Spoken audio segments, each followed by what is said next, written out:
Boa tarde para todos. Eu queria apresentar o palestrante de hoje, o Dr. Paulo César.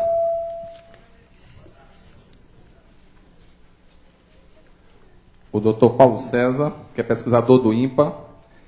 Ele é PhD em matemática, computação gráfica, e é um dos responsáveis pelo curso de aperfeiçoamento para professores de matemática de ensino médio. Então, o INPA não só trabalha em pesquisas de alto nível, mas também trabalha com níveis intermediários. Particularmente, eu tenho o privilégio de conhecê-lo e trabalhar na mesma instituição que ele. Professor, muito obrigado por ter aceito o meu convite em nome do INPA, porém, eu já sabia que a sua fabulosa dedicação ao ensino jamais seria rejeitada. O INPA e a SBM agradecem. John, muito obrigado. É um prazer estar aqui com vocês. É claro que eu dou todo o meu apoio à realização desses encontros. Esse é o segundo ano que nós organizamos, principalmente o Dion organiza essas atividades na Semana de Ciência e Tecnologia, que tem por objetivo aproximar vocês do estudo da matemática. Eu tenho certeza, não precisa nem vocês me dizerem isso, mas tenho certeza que boa parte de vocês acha a matemática uma matéria extremamente árida, né? Então, entre matemática e estudos sociais, normalmente as pessoas acham, não, a matemática é muito mais complicada, menos interessante. Então, uma das coisas que a gente procura fazer nessas sessões é mostrar a vocês que, na verdade, não é assim. Na verdade, a matemática ela está associada a várias das atividades humanas que dão mais prazer para a gente. Tá? E esse é o caso da música. Tá? Então, eu fiz aqui, só para servir como roteiro aqui para a gente, uma lista, tá, de algumas perguntas que eu não sei se já ocorreram a vocês. Então, a primeira coisa, por que certas combinações de sons soam melhor musicalmente do que outras? Então, é claro que todo mundo tem essa vivência, né? Você pode até não saber por quê, mas você sabe muito bem, por exemplo, que uma pessoa canta desafinado. Então, quando uma pessoa é desafinada ao cantar, a gente acha aquilo estranho. Tá? Por quê? Porque o que faz a gente achar que certos sons combinam bem e soam como música para a gente, enquanto outros sons, ao se combinarem, dão uma impressão esquisita e que a gente não associa como música? Essa é uma primeira pergunta. Outra pergunta, algum de vocês aí toca violão? Não vou pedir para vir tocar aqui não, pode ficar tranquilo. Quem que toca violão? Um toca violão, quem mais? Então, quem não toca violão já deve ter observado, pelo menos todo mundo já observou um violão, experimentou com um violão, já viu um violão. Então, um violão ele possui 6 cordas, tá? E possui uns suportes ao longo aqui do braço do violão, que são chamados de trastes. Tá? E esses trastes, se vocês observarem bem, vão ver que eles não são dispostos de maneira regular. Eles começam mais afastados, depois vão se aproximando. Tá? Por quê? Por que um violão é construído desse modo? Tem uma lógica isso aqui? Que lógica é essa? Tá, vocês vão ver que é uma lógica matemática. Tá? Isso aqui é matemática pura, a maneira como um instrumento como esses é construído. Uma outra pergunta de modo geral, como é que funcionam os instrumentos musicais? Quer dizer, quais são os princípios que fazem com que a gente seja capaz de produzir música? Tá? E uma outra pergunta é como é que o som... Então, as 3 primeiras perguntas aí têm a ver com a gente produzir música. Tá? Mas não sei se vocês já pararam para pensar que o mundo conheceu exímios compositores e instrumentistas cuja obra ficou completamente perdida no tempo. Né? Então, se você olhar um grande compositor, tá? e músico como Chopin, por exemplo, tá? Hoje em dia a gente não pode ouvir, tá? o que ele deixou produzido. Por outro lado, tá, a obra dos Mamonas Assassinas, essa está gravada aqui, e durante os próximos séculos todo mundo vai poder ouvir sem problemas. Não sei se vocês já pararam para pensar que essa história da gente poder armazenar os sons, em particular armazenar a música, ela é relativamente recente. Tá? Começou há cerca de pouco mais aí de 100 anos atrás. Tá? Até o início do século XX, música era uma coisa que existia durante a execução e depois só ficava na memória das pessoas. Tá? Então, a pergunta é como é que funciona essa história, tá, de que hoje em dia a gente tem a maior facilidade para guardar, né, uma música para poder ouvir quando a gente quer. Tá? Seja através de um CD, seja através de um disco, seja através de um tocador de MP3. Tá? Todas essas tecnologias são muito parecidas. Aí como é que esse negócio funciona? Então, essa é a linha aqui do que eu pretendo aí fazer com vocês. Tá? Então, e essas perguntas eu não vou necessariamente responder aí na mesma ordem, porque elas estão todas interligadas. Tá? A gente vai, na verdade, falar dessas coisas meio misturado. A primeira coisa é que deixa eu primeiro dar um exemplo a vocês. O que eu quero dizer quando eu digo que certas combinações de sons, elas parecem mais agradáveis do que outras. Então, por exemplo, eu vou usar aqui o computador para gerar sons básicos. Tá? Então, esses 4 sons aqui,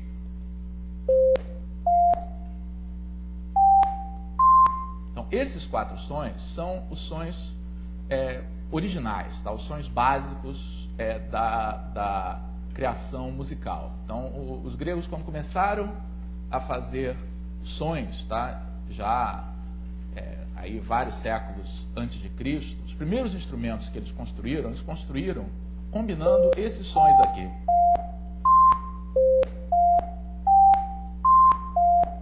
Então, a música primitiva era uma combinação desses sons. Tá? E, de alguma maneira, eles acharam que esses sons combinavam melhor entre si, tá, do que sons como esses aqui. Ó. Percebem que dá uma sensação assim meio esquisita de desafinação? Então, quando você faz esses sons aqui, eles são harmônicos. Quando você faz esses aqui, dá uma ideia de que está alguma coisa desafinada. Tá? Então, o que tem esses sons aqui em comum que esses outros não têm? O que fazem esses sons soarem bem, tá, e os outros não soarem tão bem assim? Para responder a essa pergunta, tá, eu quero falar de 2 coisas. Primeiro, quais são... Vocês sabem produzir sons sem instrumentos musicais? Alguém tem alguma ideia de como é que você pode produzir um som de maneira improvisada? Quem que me dá alguma ideia assim de como é que você pode pegar objetos do dia a dia assim e produzir sons? Assoviar. Alguém já fez a experiência, por exemplo, de abrir uma caneta e soprar e fazer um som, fazer uma espécie de um... Vocês já perceberam que, dependendo, tá, do tamanho desse tubo que você utiliza para isso, varia o som? Então, isso foi o que os gregos descobriram lá há vários séculos atrás, tá? Vários milênios atrás, tá? De que, variando, se você pegar um tubo, tá? Que pode ser uma caneta, pode ser um pedaço de bambu, tá? E você varia o diâmetro e o comprimento desse tubo, tá? Você varia, tá, o som que está sendo produzido. Tá?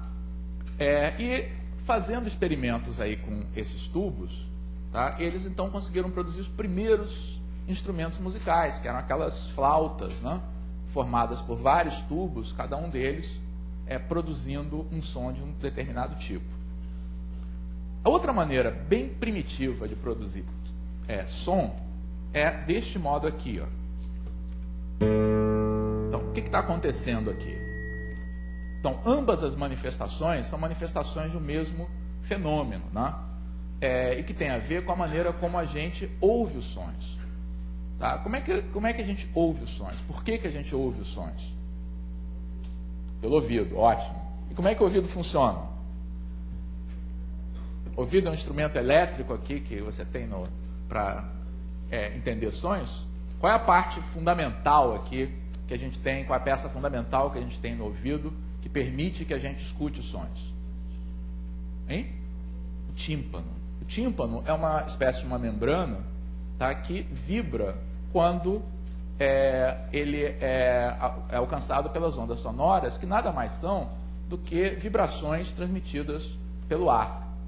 Tá? Então, todo instrumento musical, de uma maneira ou de outra, ele funciona, tá, produzindo, tá, essas vibrações.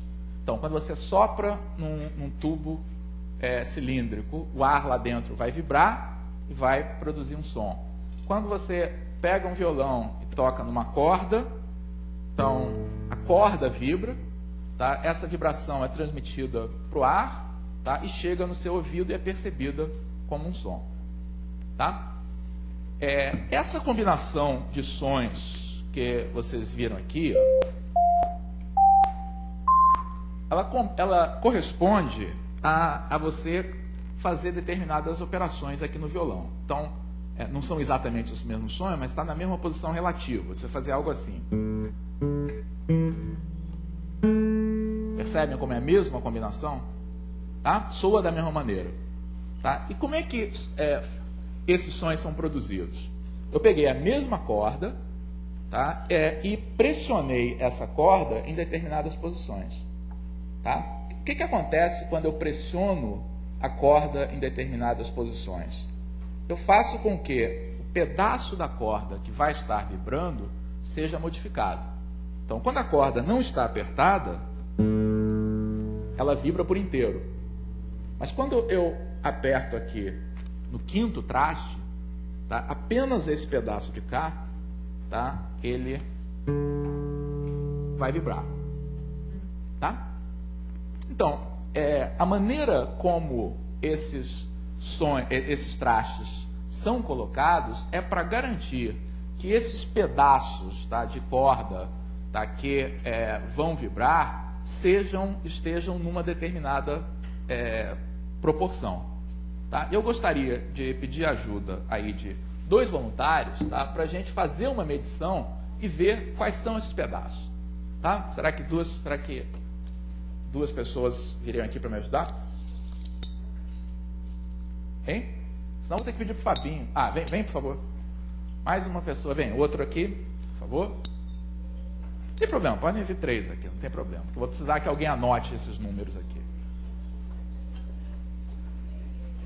Então, um vai para o quadro, para escrever. Pode ser, você vai para o quadro. Tá? E vocês 2 aqui, olha, a tarefa é a seguinte. Nós vamos medir quanto é que mede a corda inteira, tá? E depois, quando ela está apertada nessa posição e nessa posição. Tá? Então, vamos lá. Primeiro, meçam aqui a corda inteira. Aqui, ó. Vejam aqui. Vejam quanto é que vai dar essa medida. Então, até aqui. Ó. Tem que ser até o lugar que ela fica parada. E a colega, qual é o seu nome? Ingrid. A Ingrid vai anotar. Pode ser aproximado, não tem problema não. 65,5, Ingrid. Então, escreve aí. Um número é 65,5. Essa é a corda inteira. A outra medida que eu quero que vocês façam é aqui, ó, do quinto para o final. 49,5. Tá. O outro é do 7º até o final. Aqui. —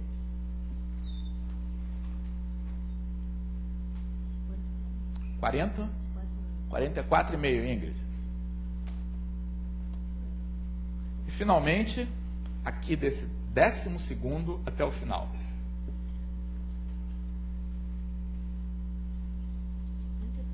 33. Ótimo. Então, aqui a gente tem esses números. Obrigado aí a todos. Agora vamos pensar o que esses números aqui estão dizendo para a gente, né? Qual a relação que há entre esses tamanhos de corda? Então, o que vocês acham desses dois números aqui, ó, 33 e 65,5? É claro que eles mediram aproximadamente, não é um instrumento aqui de precisão, tá? É quase o dobro. Tá? Na verdade, é para ser exatamente o dobro. Tá? Então, a posição em que esse 12ª posição está, ela fica exatamente na metade da corda. Qual é o efeito disso? Quando isso acontece, olha,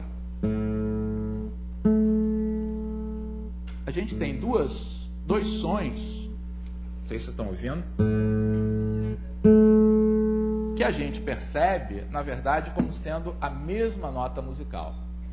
Tá? O que acontece, depois a gente vai ver aqui no computador, é que um som tem exatamente o dobro da frequência do outro. Eu vou explicar daqui a pouco que história é essa aí de frequências. São percebidos, tá, como sendo a mesma nota musical. Então, esse é o primeiro fato fundamental que os gregos lá atrás descobriram. Então, quando você tem uma corda, tá, ou quando você tem um instrumento de sopro, tá, e você reduz ou o comprimento da corda à metade, tá, ou o comprimento do tubo desse instrumento de sopro à metade, o efeito é produzir um outro som, não é o mesmo, tá, é mais agudo, tá, mas que corresponde, é percebido pela gente de alguma maneira como sendo a mesma nota musical. Tá? Então, uma maneira importante aí que aparece em todos os instrumentos é essa, tá? É você ter sons que se repetem, gerando a mesma nota mais aguda.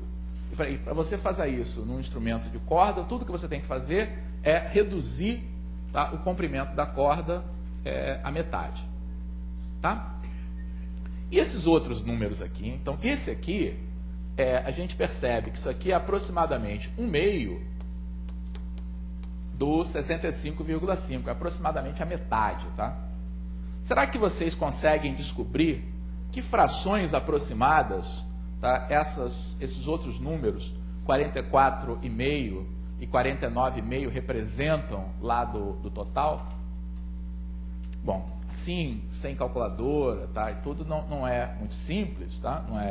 Mas não é difícil a gente fazer as contas, tá, e perceber que isso aqui representa aproximadamente 3/4 de 65,5.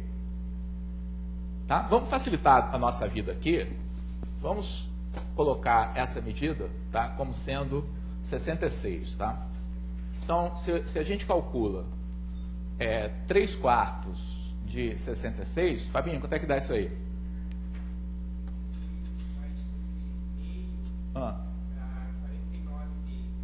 Dá exatamente 49,5. Tá? Então, essa fração da corda que gera esse som agradável, tá, corresponde a essa fração bonitinha, tá? 3/4. Da mesma maneira, o 44,5 vai corresponder a aproximadamente 2/3 de 66. Tá? Realmente, o que é 2/3 de 66? 1/3 de 66 é 22. Logo, 2/3 de 66 é 44. Tá? Então, o que os gregos descobriram, e que é a base, tá, para toda a música que a gente faz hoje em dia, é que para que determinados sons, tá, combinem uns com os outros do ponto de vista musical, tá, eles têm que ser gerados, se forem gerados com instrumento de corda, tá, variando o comprimento de tal maneira que os comprimentos sejam relacionados por frações simples. 2/3, 3/4, 8/9. Então, toda a escala musical, tá, está associada ao conceito de frações. E, na verdade, quando isso aí foi descoberto, as mesmas escolas filosóficas que estavam descobrindo a música estavam também fazendo descobertas matemáticas, porque os conceitos são matemáticos. Tá? O conceito é o conceito de frações que está presente aqui. Tá? Então, a maneira como esses trastes são colocados não é à toa, né? Não é porque alguém achou que fica mais bonitinho, mais separado aqui, mais juntinho aqui não. É para que no braço do violão a gente tenha essas frações simples aparecendo e possa então utilizar o instrumento para produzir música. Tá? Sabiam disso ou não? Então, quem no futuro for aprender violão, for tocar violão, vai ter sempre é interessante a gente saber como é que esse instrumento aqui que a gente utiliza funciona. Tá? Deixa eu voltar lá à minha lista de perguntas aqui que eu tinha colocado. Então, a resposta é que certas combinações de sons soam melhor musicalmente do que outras, tá? É que elas são produzidas de tal maneira, tá, que o som que elas geram, tá, tem frequências. Daqui a pouco eu vou explicar ainda melhor o que essa história aí de frequência. E isso, para a gente produzir esses sons que combinam bem, tá, você deve pegar tubos ou cordas cujos comprimentos estejam entre si como certas frações bem simples, tá? 2/3, 3/4, 1/2, tá? Eu falei desses dois modos de produzir som, tá? E basicamente essa é a maneira como os instrumentos musicais, de um modo geral, funcionam, tá? Mesmo hoje em dia, tá? A gente pode classificar qualquer instrumento musical, tá, numa dessas 4 categorias aqui, tá? Ou ele funciona através de cordas que vibram, tá? Ou ele funciona através de tubos de ar que vibram e produzem um som, tá? Ou são instrumentos percussivos. Então, instrumentos percussivos são instrumentos de você bater, tá? Em geral, isso funciona através de uma membrana que vibra ou algo semelhante, e normalmente não são, com algumas exceções, não são instrumentos melódicos, tá? Instrumentos percussivos, em geral, têm o objetivo de produzir o ritmo e não a melodia. E é claro que hoje em dia a gente tem os instrumentos eletrônicos. Então, por exemplo, aquele som que eu gerei aqui, fazendo os sons básicos aqui da escala, não é nenhum desses tipos, porque ele gera o som diretamente por um meio eletrônico. Então, se eu perguntar para vocês e falar alguns instrumentos, vocês conseguem aí classificar como sendo nenhum desses tipos? Vamos lá, violão, instrumento de quê? Flauta? Clarineta? Violino? Piano? Sabia que ia pegar vocês. Piano é um instrumento de corda. Eu tenho um desenho, eu procurei uma fotografia de um piano, mas não consegui encontrar uma muito boa. Mas vocês têm um piano aberto aqui, tá? Lá dentro do piano, tá, o que você tem atrás de cada tecla são cordas, tá? Como essas aqui do violão. Quando você aperta uma tecla do piano, tem um martelinho, uma espécie de martelinho, que vai lá e faz com que essa corda vibre. Tá? Então, o piano é um instrumento de corda. Tá? Órgão de igreja. Sopro. Muito bem. Um órgão de igreja, desses aqui característicos, tá? É como se fosse um conjunto de flautas. Tá? Então, você tem diversos tubos. Olha lá os tubos com tamanhos variáveis. Tá?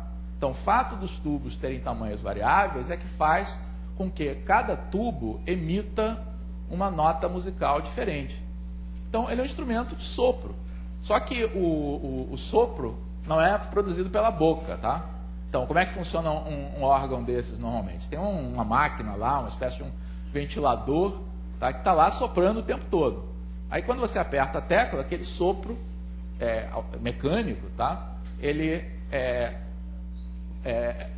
permitido que ele entre aí nos tubos e gera um som. Então, os dois, tá? Tanto o piano quanto o órgão, são tocados basicamente pela mesma técnica. Tá? As teclas são colocadas na mesma posição, mas o princípio de funcionamento é radicalmente diferente. No piano tem uma cordinha lá que vibra. Tá? No órgão tem um tubo, tá? Que é cheio de ar tá? E vibra. Mais um, acordeon. Acordeon. Sopro. Mesma coisa, também tem tecla, tá? Mas o princípio de funcionamento é o sopro. Mais uma vez, o sopro não vem da boca, o sopro vem lá dos folhos da sanfona lá, que fazem com que o ar vibre, tá? E produza os diversos sons. Tá? Deixa eu voltar agora àquela questão, aquela última pergunta aqui que eu tinha feito. Como é que o som é armazenado nos CDs? Tá? Porque, na verdade, isso vai permitir que a gente entenda um pouco melhor essa história que eu falei a respeito da frequência, tá, dos sons. O pessoal que chegou agora tem lugar espalhado por aqui, tá?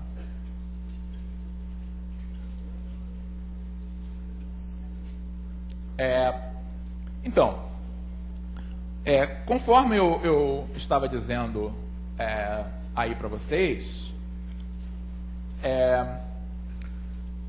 até, digamos, 100 anos atrás, som, música, era uma experiência que era vivida uma só vez, tá? E depois ficava só na memória, tá? Não tinha como você armazenar, tá, o resultado daquela experiência.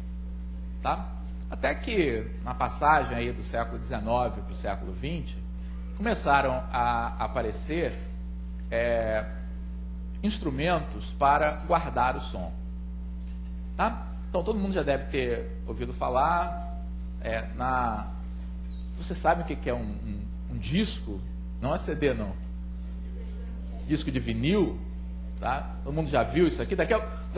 Os filhos de vocês não vão saber mais o que é isso. Né?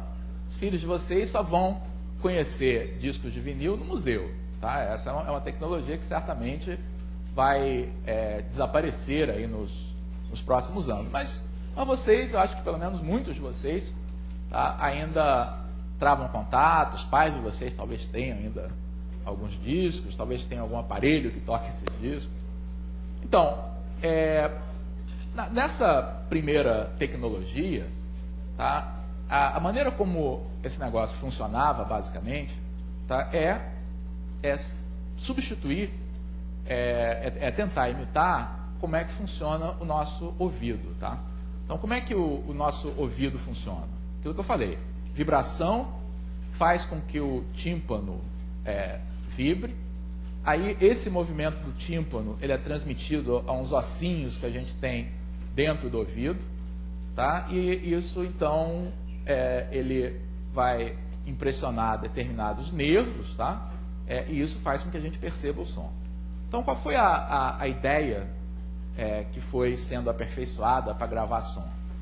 Você substituir o tímpano que a gente tem no ouvido por uma membrana, tá? Que fosse capaz de vibrar quando o som viesse. E aí fazer com que essa membrana, ao vibrar, fizesse com que uma agulha, tá, fizesse um sulco num disco de cera que estava rodando. Tá? Então, se vocês olharem um disco de vinil assim, bem de perto, vocês vão ver que na superfície dele, tá, tem uns sulcos que correspondem exatamente à gravação dessa sequência das vibrações que são percebidas pelo instrumento que está captando o som. Tá? Hoje em dia, essa tecnologia, que é basicamente a mesma, ela foi substituída a única substituição séria que ela teve é que, em vez desse processo gravar mecanicamente, né, essas variações, ou seja, fazendo um buraquinho numa massa de cera, ele é gravado eletricamente.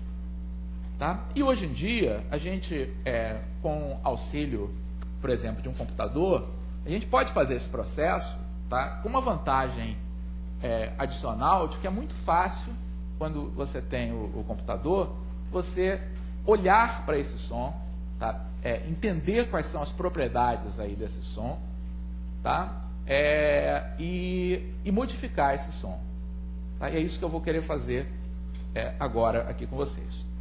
Então, eu disse para vocês, tá, que quando eu toco essa corda solta e depois eu toco essa corda presa nessa posição, tá, que isso corresponde a gente pegar o mesmo som, tá, mas nesse caso não é o mesmo som, é a mesma nota musical, a corda foi reduzida à metade.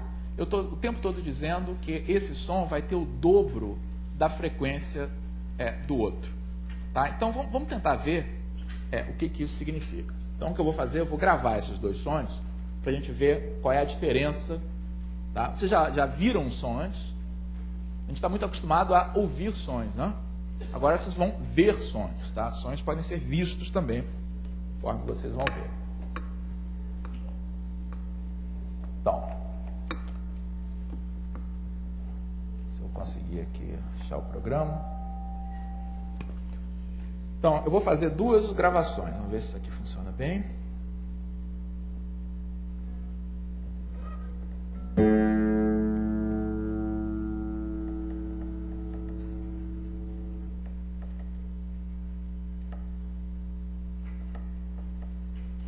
Agora eu vou gravar outra vez esse som apertado nessa posição.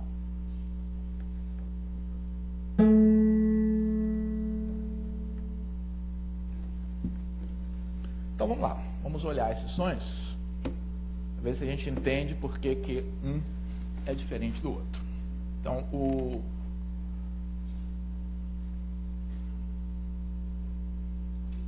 botar esses dois aqui lado a lado para a gente poder ver.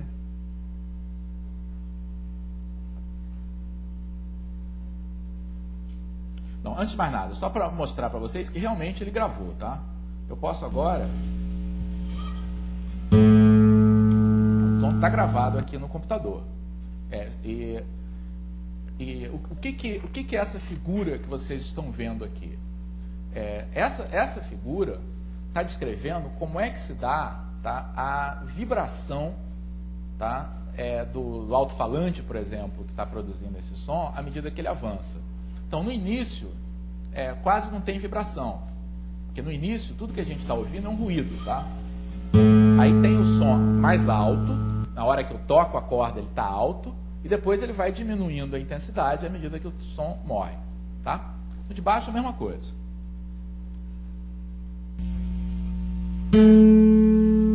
Ok?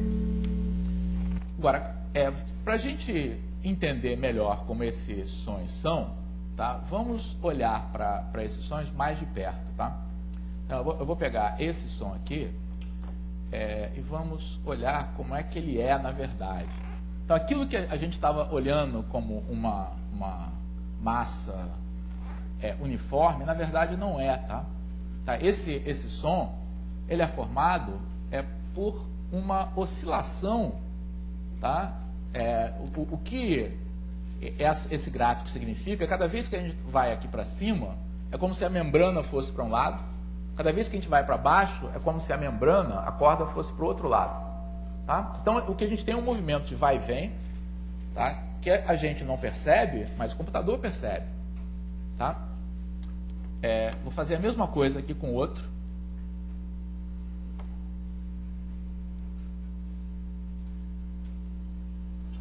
E vou procurar colocar esses dois sons aqui na mesma escala. Vamos ver se eu consigo fazer isso. Tá, agora eles estão na mesma escala. O que eu quero dizer na mesma escala? Notem que esse pedacinho aqui vai de 3,5 segundos a 3,6 segundos. Tá? Então esse pedaço aqui corresponde a 1/10 de segundo. Tá?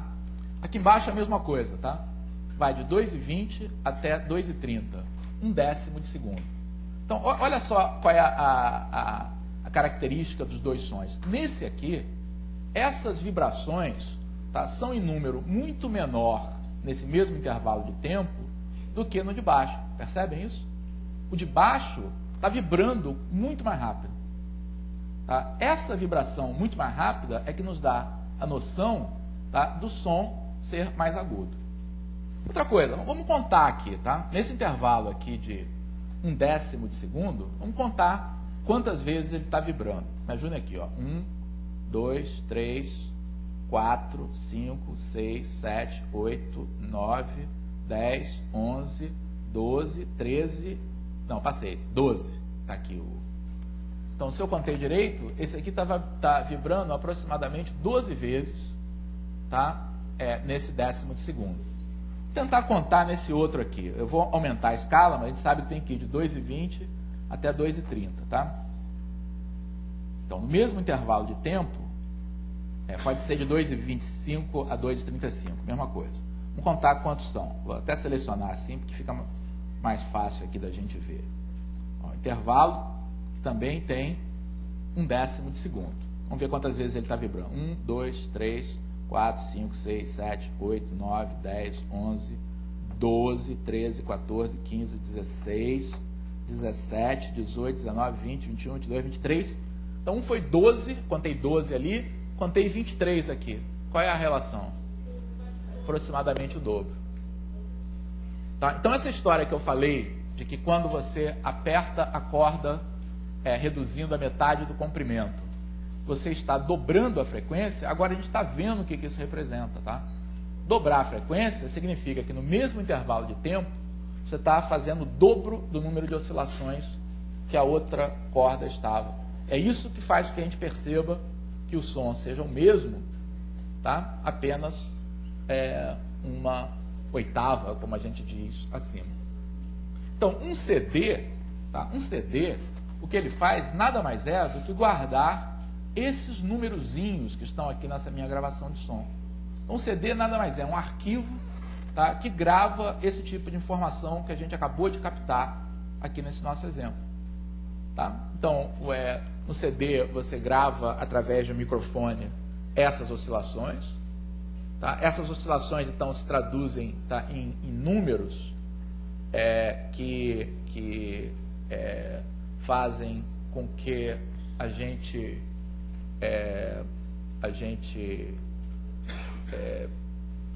registre, tá, onde é que vai estar a posição da nossa membrana que vibra, se vai estar para frente, se vai estar para trás. Tá? E depois, lá no nosso aparelho, tudo que a gente faz, tá, é reproduzir essa mesma sequência de sons. Tá? Então, não tem mistério, não. O CD, o que ele guarda são esses mesmos números que a gente está armazenando aqui. Tá? Deixa eu fazer um outro experimento aqui com vocês, para ver como é que essas características aqui do som, tá, elas, a gente pode modificar usando esse tipo aqui de instrumento. Então, eu queria uma menina voluntária aqui, que eu quero gravar a voz aqui para a gente modificar. Na verdade, eu quero uma menina e quero um garoto mais velho com voz mais grossa. Quero uma voz fina e uma voz mais grossa. Pode vir. Não? Olha, já veio aqui um voluntário. Então, você vai... Pode ficar mesmo. Você vai falar aqui nesse microfone, tá? Fala o que você quiser. Cuidado que você vai falar. Pode falar o que você quiser. Vamos deixar ele gravar aqui a voz dele. Pode falar. Boa tarde. Tá bom. Ok. E a menina? Uma voz agora feminina aqui. Uma voz feminina aqui. Nenhuma?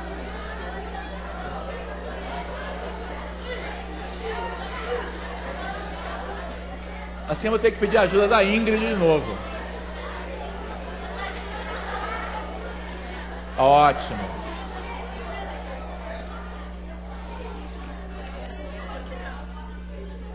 Fala qualquer coisa. Ah, não pode ser também. Ele falou boa tarde, fala a mesma coisa. Boa tarde, tudo bem. Boa tarde. Ótimo. Obrigado. Então, gente. Então vamos aqui ouvir o que a gente gravou. Boa tarde. Pode ser?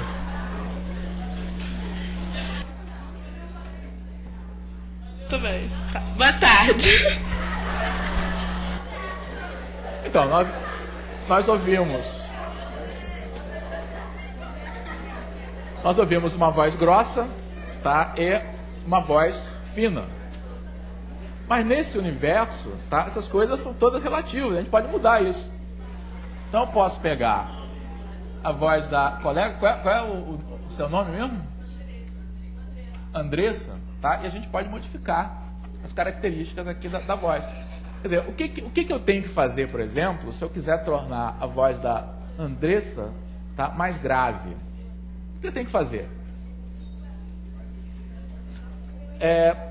Falar nisso, vocês sabem por que os homens têm voz mais grossa que as mulheres? A partir da aula de hoje? O que vocês acham? Como é que a gente produz o som da nossa voz, hein? Cordas, né? Cordas vocais.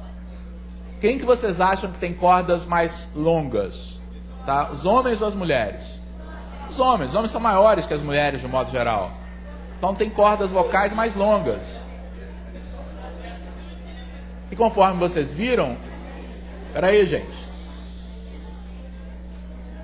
Quanto mais longa é a corda, mais grave o som é. Tá? Então é por isso que os homens, de modo geral, têm a voz mais grave que das mulheres. Porque é uma corda, como a do violão, que é mais comprida. Portanto, tem um som mais grave. Tá? Então, se eu quiser pegar aqui a voz da Andressa, tá, e torná-la mais grave, tudo que eu tenho que fazer é fazer com que as cordas vocais dela passem a vibrar mais lentamente. Então, se eu pegar esses mesmos sons, tá, e espalhar esses sons no tempo, tá, eu vou conseguir fazer isso. Tá? Então, vou fazer isso aqui. Vou alterar, tá, a velocidade.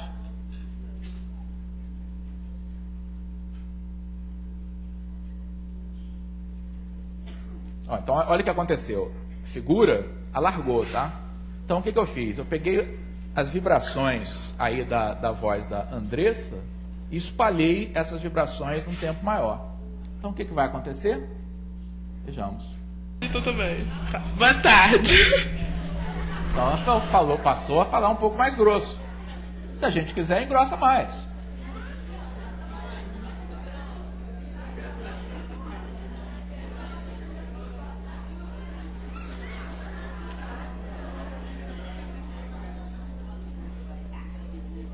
Estou também.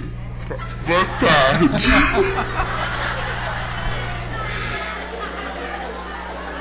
Viu?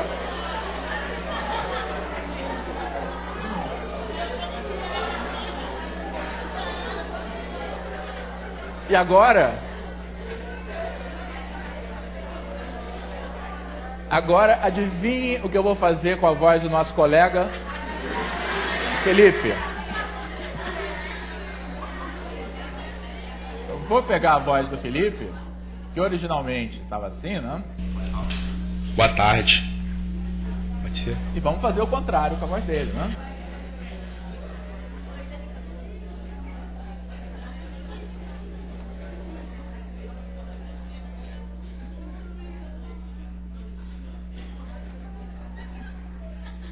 Ó, espremeu. O que acontece quando espreme? Vai vibrar com mais velocidade, tá? E, portanto, vai ficar mais fino. Então, vamos ver como é que vai ficar a voz do Felipe. Boa tarde. Foi pouco? Foi pouco? Foi meio pouco, não? Vamos fazer mais.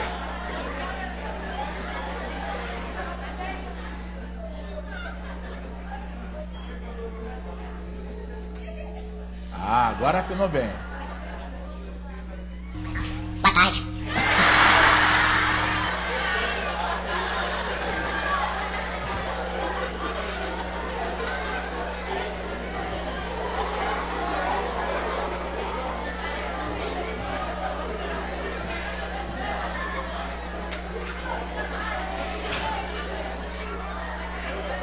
Então, gente,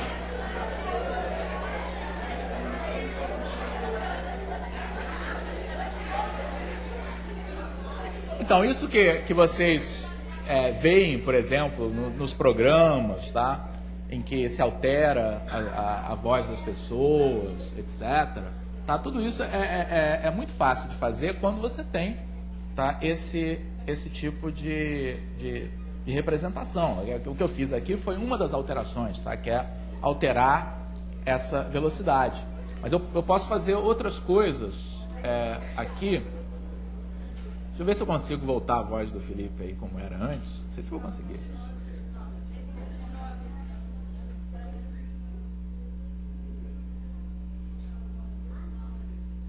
Não vou conseguir, só se eu gravar de novo aqui. Então eu vou fazer com a minha voz aqui. Claro que eu não vou fazer essas coisas com a minha voz, né? Então eu vou gravar um boa tarde também aqui. Boa tarde. E aí, a gente pode só dar um exemplo de uma outra alteração. A gente pode, por exemplo, colocar um eco aqui na voz, né? Como é que a gente coloca esse eco? Determina qual é o tempo aqui que você queira, tá?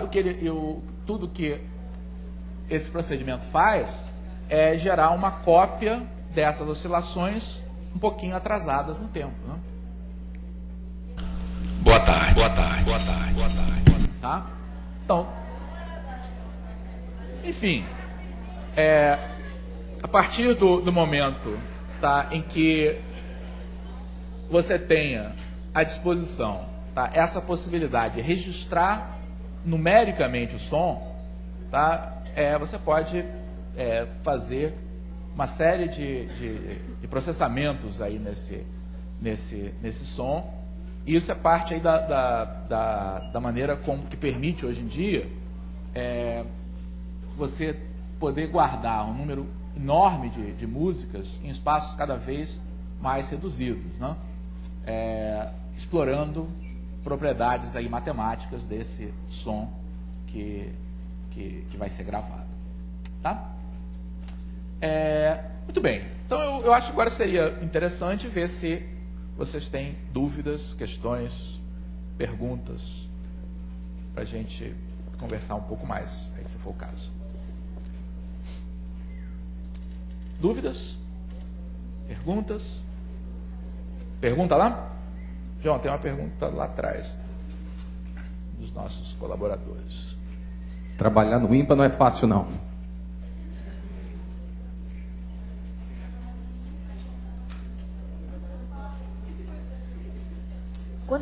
Quando uma pessoa fica muda, ou com uma doença, problema nas cordas vocais, qual a alteração que acontece nas cordas vocais?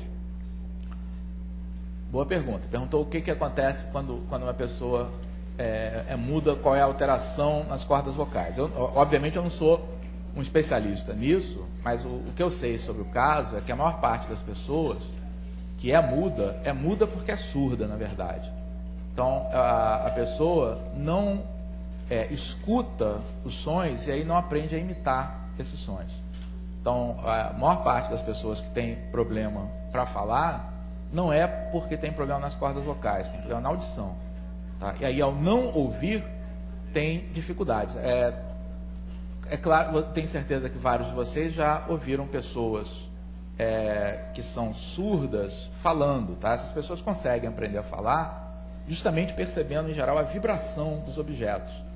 Tá? Elas escutam, não através dos ouvidos, mas através do corpo inteiro. Tá? E aí, o som da voz dessas pessoas é um pouco estranho, exatamente porque elas não têm como escutar o próprio som e não têm como aprender a melhorar o som que estão emitindo. Tá? Ninguém mais? Tem uma pergunta lá atrás, não? A gente chega lá. Deixa com o auxiliar lá atrás. Roger ajuda.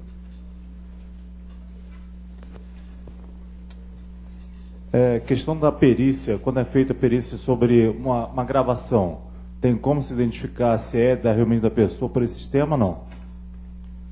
Também eu não sou especialista nisso, Mas eu imagino que o que se faça nesse tipo de perícia é verificar se na sequência de oscilações que são percebidas aqui, tá, se percebem certas descontinuidades, tá, que sugiram que houve uma edição na gravação. Então, se tem uma gravação que foi feita de uma vez só, que não foi feita com cortes, etc., você deve ter uma certa continuidade natural desse som.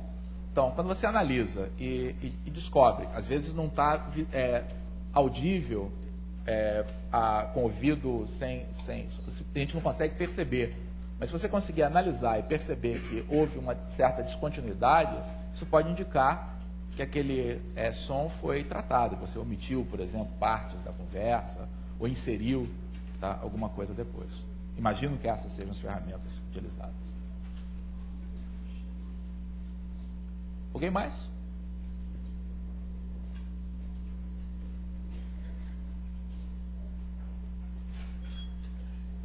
Para o pessoal que usa computador, quer dizer, esse programa que eu estou utilizando aqui é um programa que você encontra gratuitamente na internet, tá? Então, esse Audacity.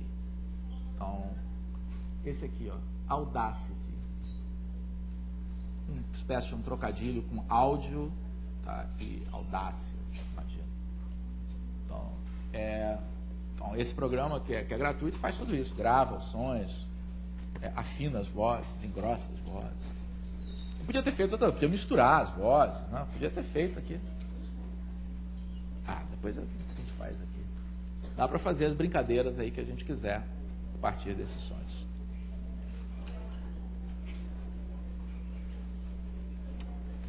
Algo mais?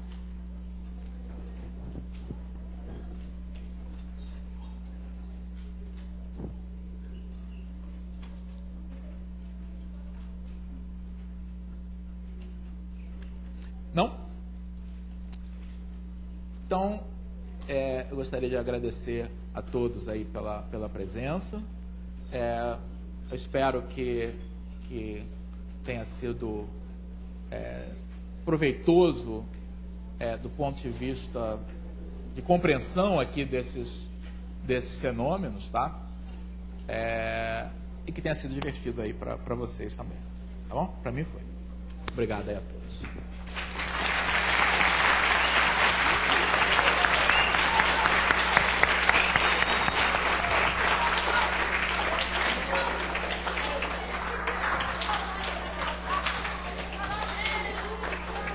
Atenção, pessoal, só para encerrar aqui, eu gostaria de identificar os coordenadores das escolas. Por favor, poderia dar uma chegada aqui embaixo? Os coordenadores das escolas.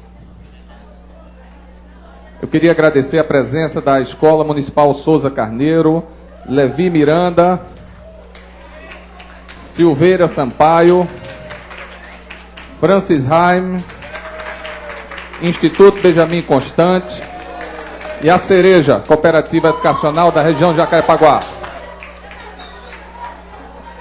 Aos coordenadores, aqui embaixo, por favor.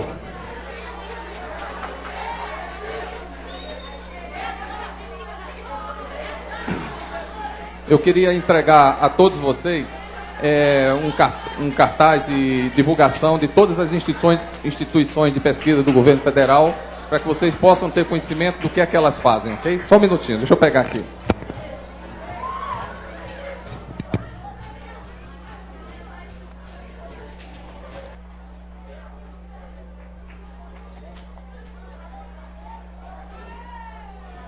Primeiro... Professor Souza Carneiro. Atenção, a apresentação aqui, gente. Professora Luciane, da Escola Municipal, professor Souza Carneiro. Muito obrigado pela presença. Obrigado, hein? Professor Larosa, Escola Francis Haim.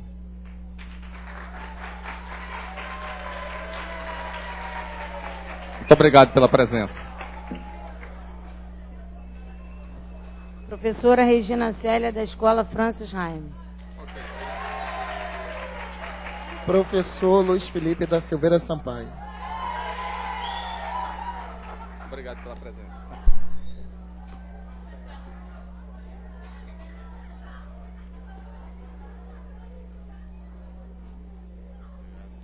Professor Sérgio Luiz, da Escola de Jornalismo Castro Castelo Branco.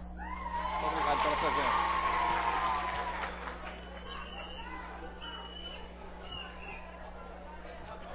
Professor Márcio, da Escola Levi Miranda. Obrigado pela presença. Mas eu estava contando com 5 escolas, vieram 6. Que ótimo. Eu entrego depois a cereja, que é a representante da cereja, Cooperativa Educacional. E fica de novo o pendente para a senhora. Obrigado, pessoal. Obrigado, pessoal, pela presença.